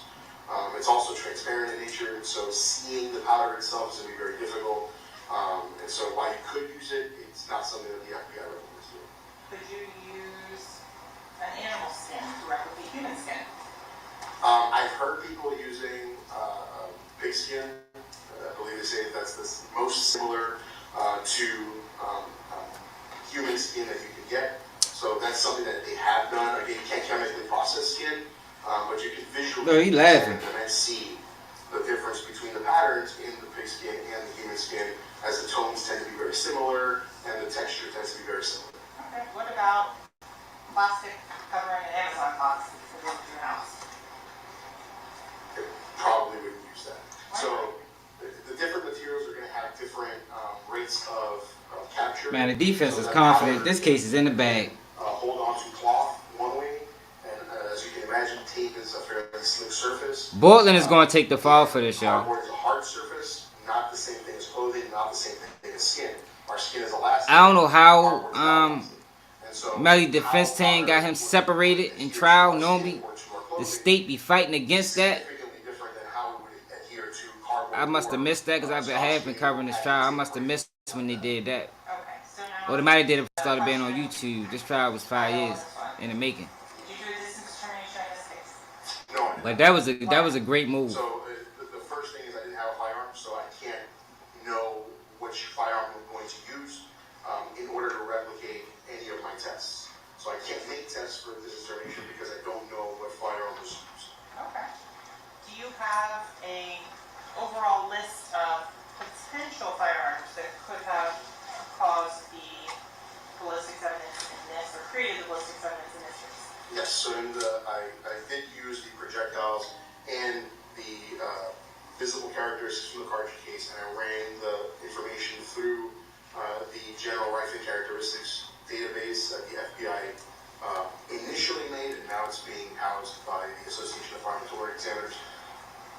And it did come back with a list. It was a fairly lengthy list. Oh my God. And so when the list contains that many, we don't typically Yo. A list of suspect weapons because it's just too many to report. We essentially just insert a report that if you need the list, let us know and we'll let you know how many firearms and which ones they are. Yo, hell no. And that list is by no means exhaustive either. So there's really no way to know that that's all of the firearms that could have fired it, or was there Yeah, how long the list is? only a firearm that fired it? If I was the defense, right, the only question I would ask him is how long the list is. How many firearms is on that list of possibilities that could have been? Yo, he is butchering that case, man. Any other parts of like these kind of parts guns that they sell nowadays, there's really no way to rule any of those out. So this is just a list of major manufacturers that reported to the FBI their characteristics. And so approximately how many firearms were listed out in this case? She asked it. Any other pressure on collections? Feel free Why to the fuck would she ask that question?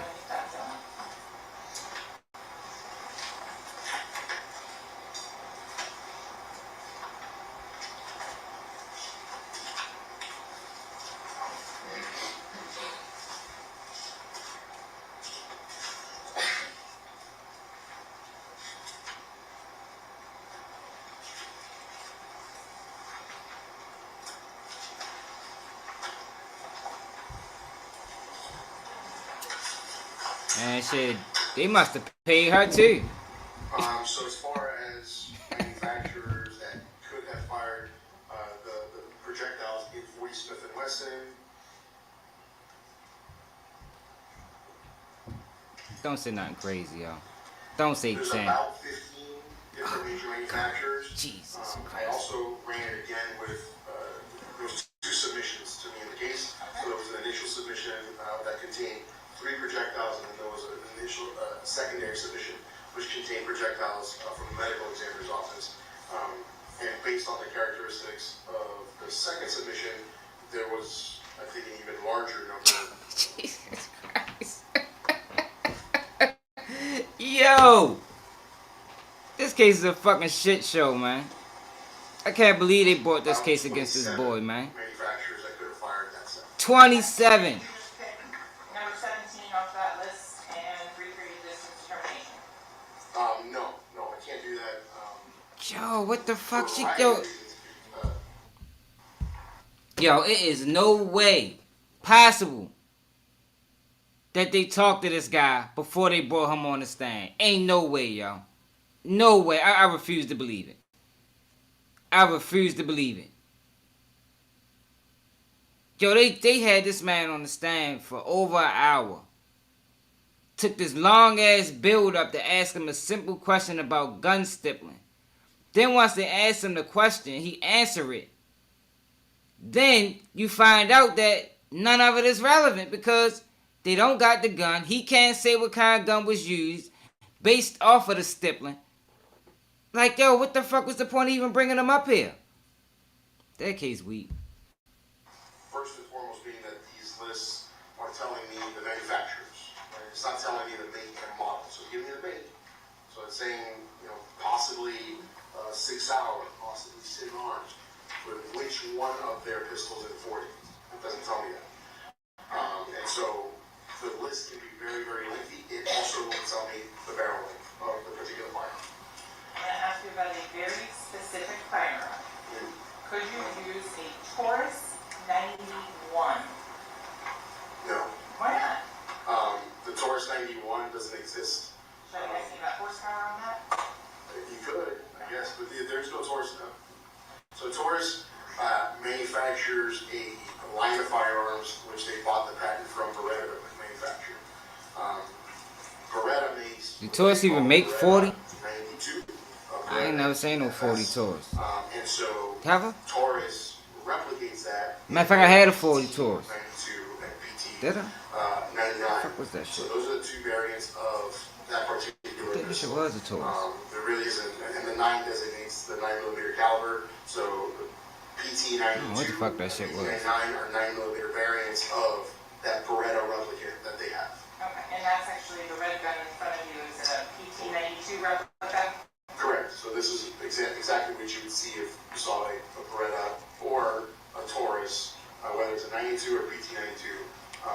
They look the same. If I held it from over here and I had a Beretta or a Taurus, you wouldn't know the difference between one of them. I like And 40s. that was which caliber? 40s can come real compact. So the 92 is a 9mm fire. I like them bitches. Is there a 40 caliber that may be closely named to that? So Taurus does make a 40 caliber. They make it under the model name PT 100, PT 101. In terms of the list of firearms that are potential, are some more common than others that you see in the lab?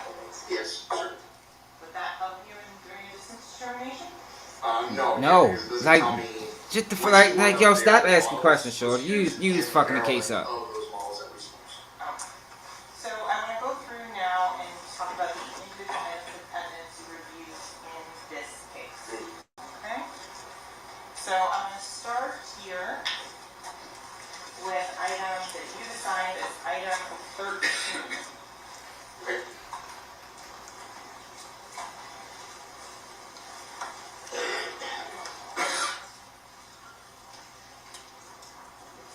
The judge like, man, where's she going at with this shit?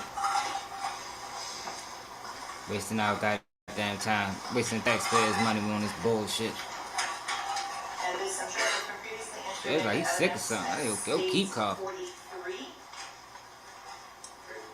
Do you recognize that exhibit? Yes, I do. How do you recognize that?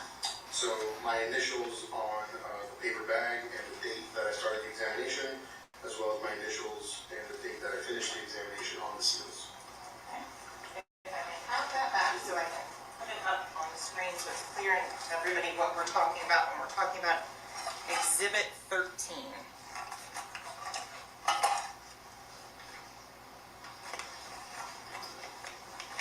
When you're talking about exhibit 13, these white labels here on the back, did you place those on there? Yes. I did. And if you'd be so kind as to, do you know how to hit erase on the screen?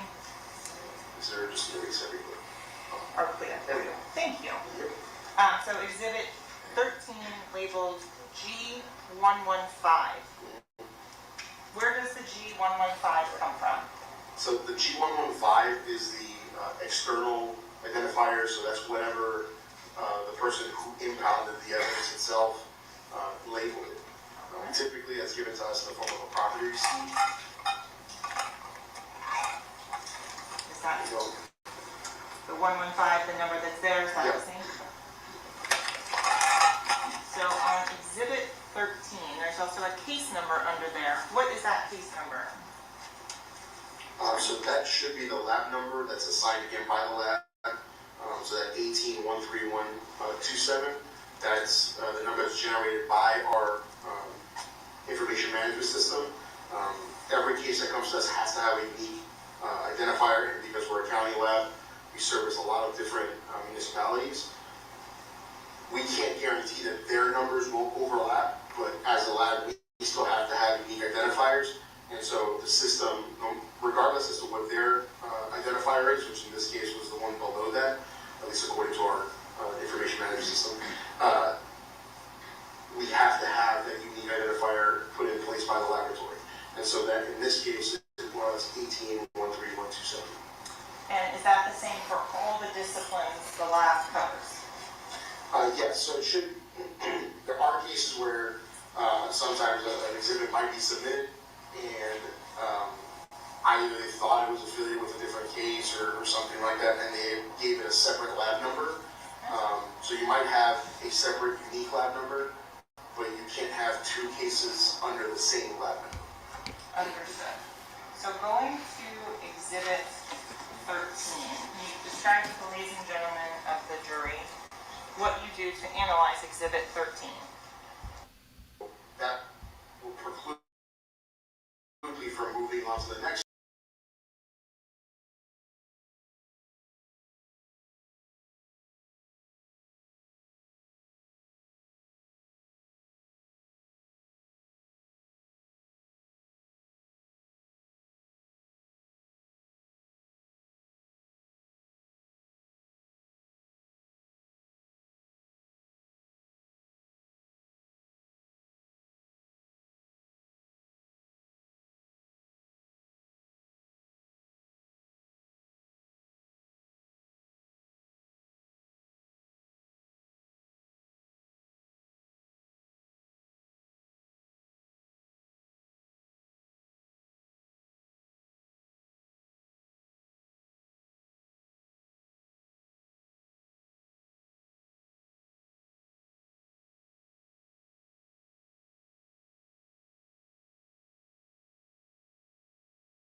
jacket that you catalog as Exhibit 13. Yeah, so Exhibit 13 was a full metal jacket, so it's very similar to what you're seeing here in that it had a rounded nose and the base of it was not jacketed. So the lead of the core was exposed to the base. Okay, so full metal jacket. Was it magnetic? It was not magnetic. The lands and grooves, did you see 6 of each of them? Yes. The rifling, did it have, is there a type of rifling or characteristics of rifling? So the rifling type itself was conventional, and all that really means is a lot like this model. Conventional rifling has very clearly defined shoulders or edges to the impression. If it were to be polygonal, they kind of have the inside of the barrel looks almost like a hill, and so there are not clearly defined edges that are visible on the projectiles that come from polygonal barrels. And polygonal barrels are commonly used in what type or manufacturer of firearms? So the most common is Glock, and then the second most common is probably H&K or Bersa. So moving on to you, based on what you have, do you come up and estimate a estimated total bullet weight before it was fired? Yeah, so the manufacturer intended weight would have been about 180 grams. And is that consistent with a 40 Smith & Wesson Blazer cartridge? Yes. Do you document additional defects or anything as to Exhibit 13? Yes, I do. What do you document? So additionally to what we've already discussed, I'll document the packaging, so how exactly it was submitted. You can see the external package in a brown paper bag, but inside of that, most agencies have some kind of sub-packaging that will separate the individual items in the bag. So in this case, it was submitted inside of a small tin can, inside of a brown paper bag.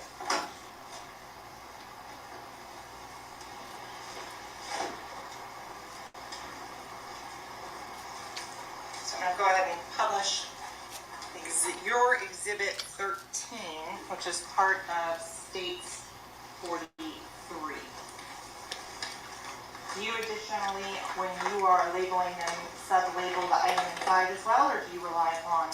The tin might have either my handwriting or the label on it.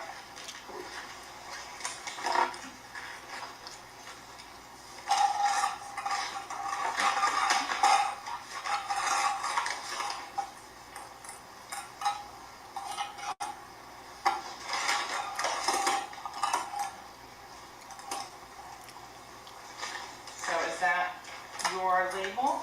Yes. Okay.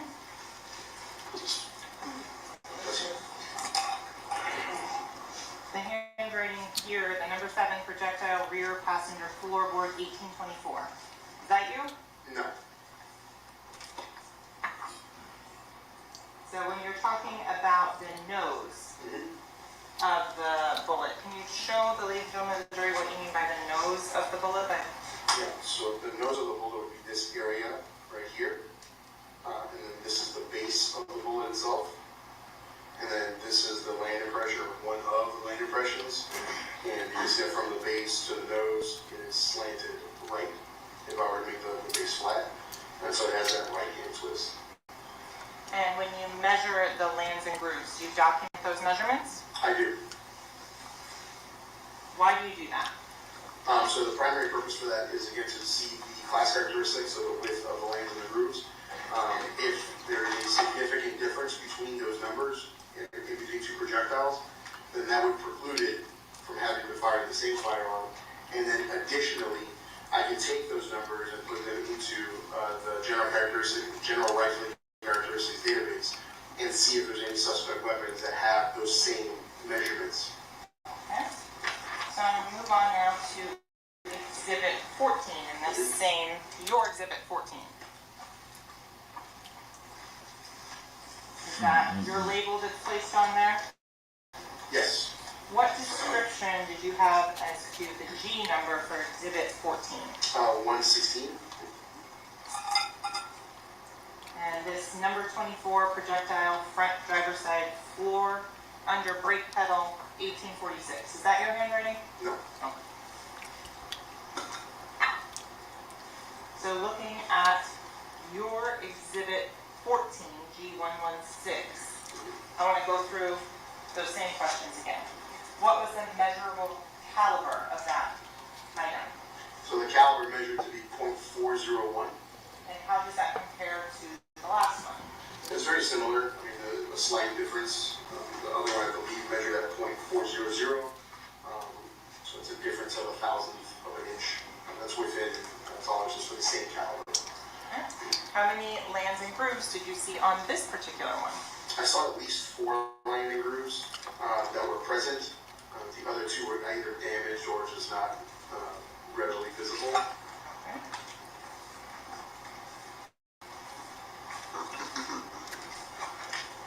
The bullet weight, what was this? It was 167.4 grains. What were the materials? It was also copper and lead. Any candelure? No. Did you see candelures on any of the projectiles here? No. The jacket type, what was it? How should not ready to go through all 8 bullets, y'all? 414. It was also a full metal jacket, so it has that same characteristic where it has either a flat or a rounded nose and an open base where the base is exposed, the lead and core is exposed. So here you said there was only 4 lands or grooves visible. How does that compare with the last one? You said there were 6 lands and grooves. So the last one had 6 landing grooves that were visible.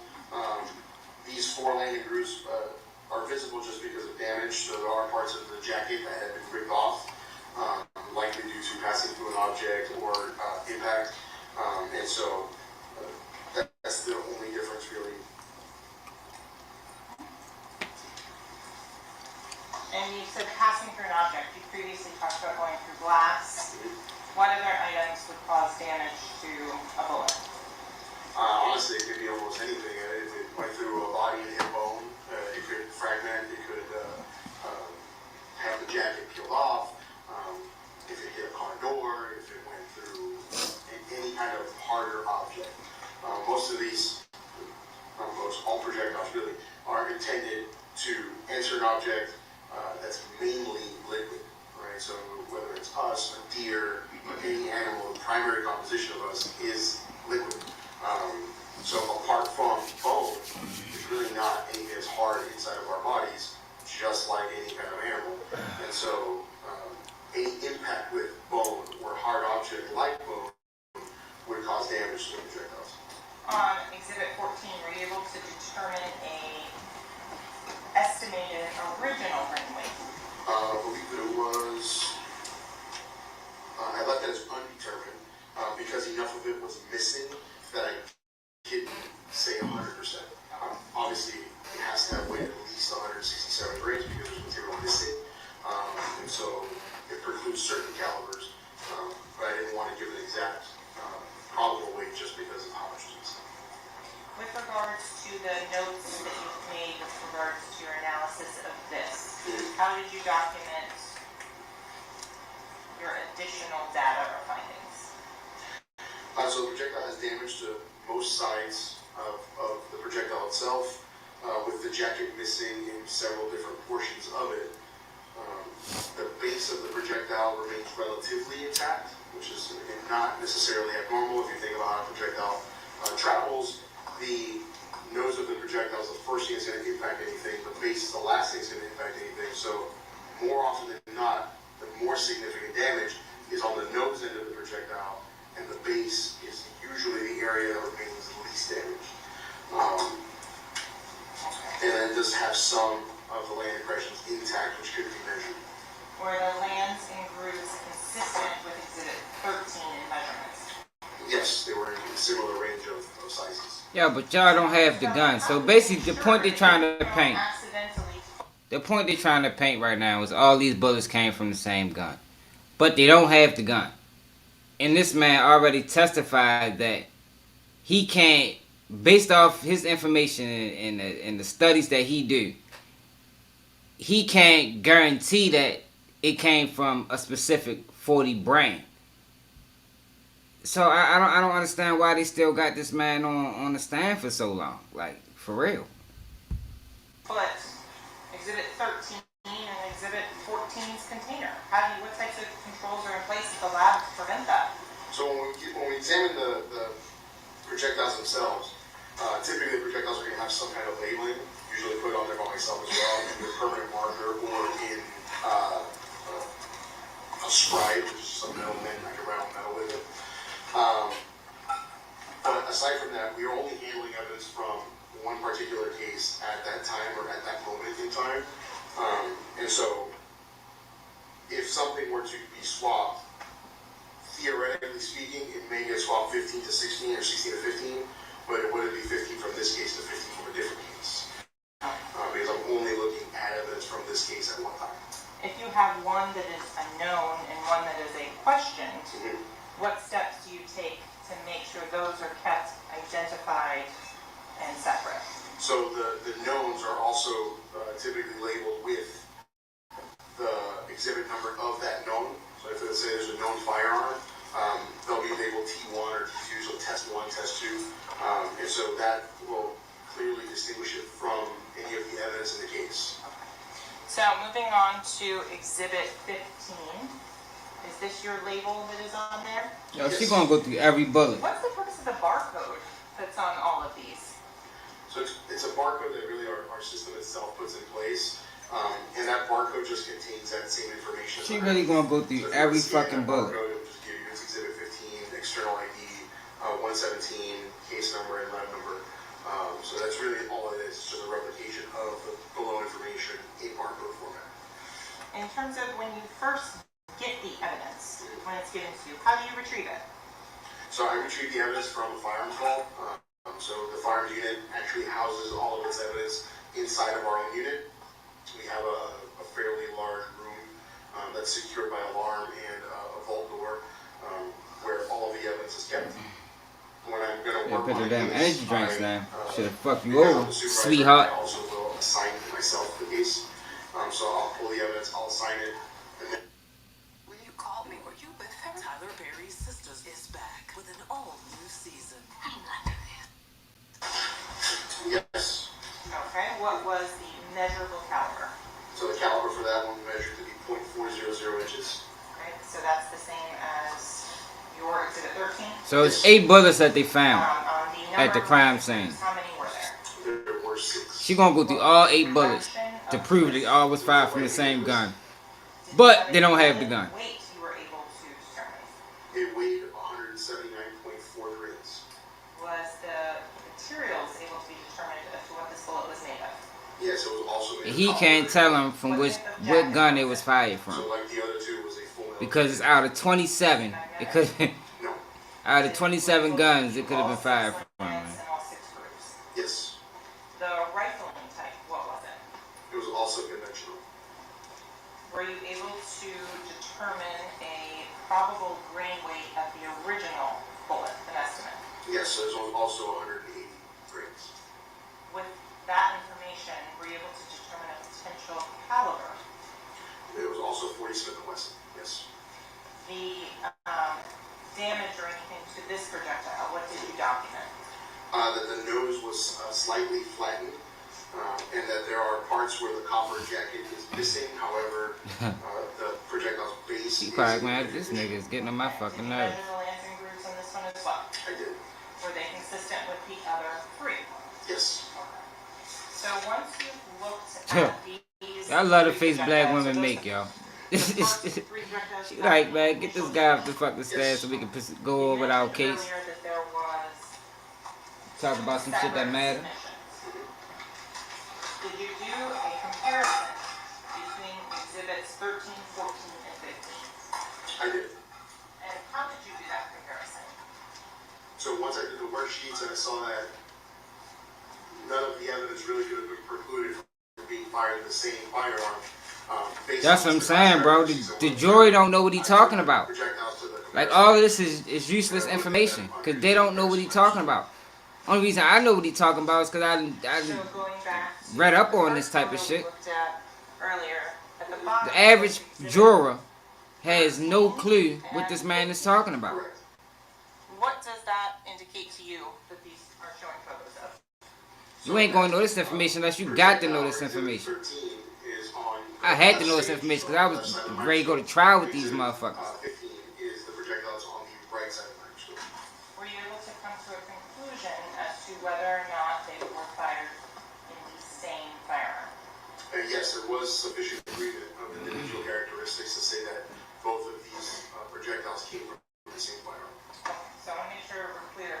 Were the class characteristics the same? They were. How does the class characteristics being the same, is that enough for you to say and individualized that they are a match from the same firearm? No, it doesn't. So explain the individual characteristics. Right, so the class characteristics, like we talked about earlier, was the caliber, the number of lancing grooves, the width of the lancing grooves. So the measurement from this black line to this line down here. Now, if they would have had the gun, I would understand this completely. But they don't have the gun. That's coming from the barrel of a firearm. If this impression is all the way out to here, then that's a different firearm. There's no way that they could have been coming from the same firearm. So once all of those class characteristics agree, then I can say, okay, well, they came from the same type of firearm at least. Let's find out whether or not they came from the same firearm. Then what I'm looking for is all of these scratches that are in here. So this individual detail that comes from the manufacturing process of that land impression. So that's the area that is raised inside the barrel of Did they even get any gun residue off of Melly's hands? I don't even think they did, y'all. All of these different little scratches that you can see is the agreement that I'm looking for to determine whether or not That man ain't had no motherfucking gunshot residue on his hands. Being different or changed anyway. They ain't got no proof he shot any gun. Zero. No, not typically. So as long as the magazine is a functioning magazine. I think it was some residue on Bolton hand though. Then, as long as the magazine fits in that firearm, you can use any magazine that will fit in that firearm.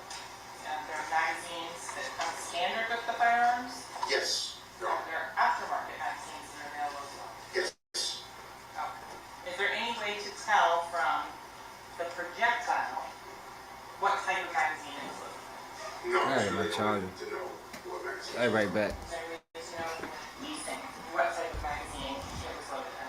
Not the type of magazine. Sometimes the magazine can leave marks on casings. So sometimes it could be possible to compare marks from known replicas of a magazine to unknowns. But again, that is sometimes, that's not all the time. And so there's really not a way to know, in the absence of a magazine or the absence of a firearm, there's really no way to know which magazine it came from or what type of magazine it came from. So, we talked about Exhibit 14, which was the G116. Were you able to do the same examination and say that Exhibit 14 came from the same firearm as 13 and 15? So Exhibit 14 had similar class characteristics. The weight could have put it in the 40 caliber class. The width from that line to that line was very similar to these two exhibits, but there wasn't enough detail present. So these lines that I'm looking at in here didn't reproduce well on this other projectile. So in the absence of information, I can't eliminate it as having been fired from the same firearm because sometimes firearms can mark slightly different, and so the absence of information doesn't allow me to eliminate it as having been fired from the same firearm, but I can also not identify it because there's not enough agreement. And so that's where it falls into an inclusive class where it could have been fired from the same firearm, but without this additional information, I can't really say for sure whether or not it came from the same firearm. And so it's clear for the ladies and the jury, do you photograph each and every one of the comparisons that you make? No, I'll photograph a representative of the identifications I make. Basically what that means, I identified all of my projectiles on this particular land impression, then I'm going to take one picture of this land impression. If I couldn't identify one of them on this one, but the next one over, then I'll also photograph that comparison because it's a different comparison. The only reason we do that is that really for brevity's sake, if I had 12 comparisons, they would all look like this. And so it's kind of useless to have 12 pictures that all look the same and say, look, here's 12 pictures. This representation is the same thing I was looking at if I made other identifications on this land impression. And so you indicated that there were 6 landing groups on 13 and 15. When you're doing the comparison, do you match it each and every one of those? Yes, we certainly attempt to. Your Honor, this may be a couple breaking points for lunch. All right, ladies and gentlemen, we'll take our lunch recess now. Just leave notepads on your chairs. Remember the commission did not discuss the case. Don't form any decision about the case. Don't know anyone to discuss the case. They better not bring him back. Research, we'll see everybody back at, all right. Have a nice lunch. 1:30. I'm gonna come back at 1:30. I got some other content to work on.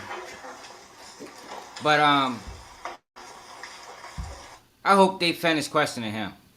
I got a feeling that they not, but for their case, I hope they are, because they ain't getting nowhere. I actually think he's doing more harm to the case than he is good, to be honest.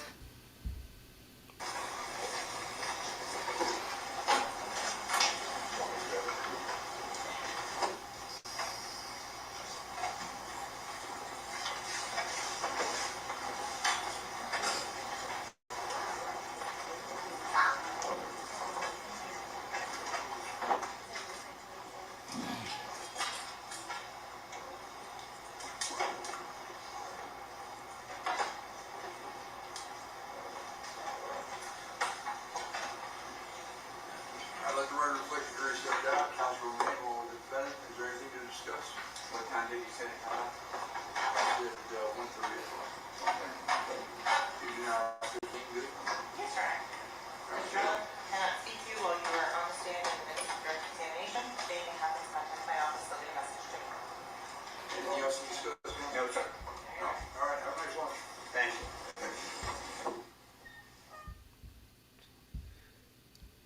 Yo, that was a waste. That whole testimony was a fucking waste. But I'm gonna come back though. I'm ready to get into some other shit, y'all. If y'all on Twitter, follow me on YouTube, Keep It G News. I'm probably the only nigga on YouTube that know what I'm talking about when it come down to this shit.